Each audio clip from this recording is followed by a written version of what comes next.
Texas Governor Rick Perry making waves by jumping into the Republican presidential poll. Many say that he'll split Tea Party voters with fellow Republican Michelle Bachmann. So, is there enough tea for two? I like that line. Joining us now is former Tea Party candidate and author of the new book, Troublemaker, Christine O'Donnell, who ran for the Senate seat in the state of Delaware. Good to see you. Thank you for having me this morning. Good morning, Christine. Thank you, Eric. All right, so Eric posed the question. Between Perry and Bachmann, do they split the vote? Who's the real Tea Party member? Well, I think it is a great position to be in. All of the Republican frontrunners are strong champions of the Constitution. They have a proven track record.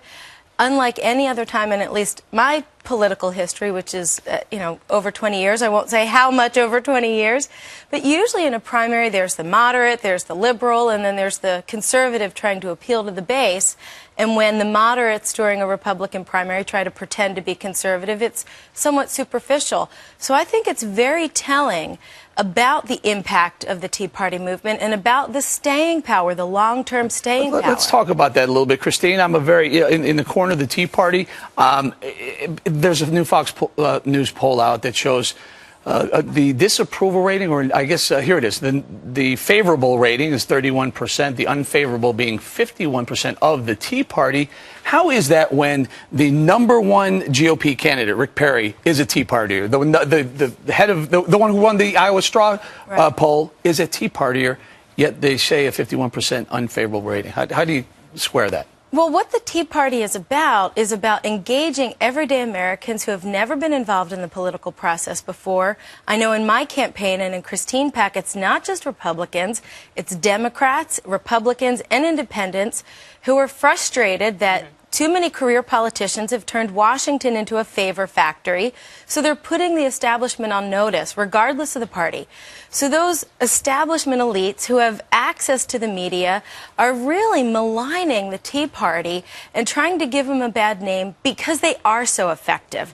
And they are so effective, the proof is just this whole debt debate this past summer. Their voice is being heard. Yeah, and yet the favorability rating for the Tea Party has gone down since April from 36 to 31. But maybe to answer your question, Eric, it's because when you look at the numbers for Perry, those are likely Republican voters. Yeah. I believe that poll is for all voters. And Right. one of the most important things will be to appeal to the independents. Right. How does the Tea Party do that? Because we all know every election is determined by the independents. Well, one of the things that we have to do is push back, and that's actually why I wrote my book, not to plug the book, but I tried to. Right now we are at a crossroads. And if the Tea Party allows ourselves to be scared out of the political process by the pushback that we're getting from both sides, then those favorable ratings will continue to decline. But I try to write my book in a way that not only tells my story, but there's some practical how-tos so that you don't lose that excitement and momentum in the face of all this opposition. So it's really up to us to fight back and to stay strong and, most importantly, stay positive, not buy into the bait that they're putting out there that we get angry and become everything. And we just need to point out very quickly, Harry Reid said the Tea Party movement is fading. I guess we can all disagree. 2 years ago, they said it didn't exist. Exactly. So which one is it? Good luck with your book. Thank you very much. Great to see you in person. Likewise. All right.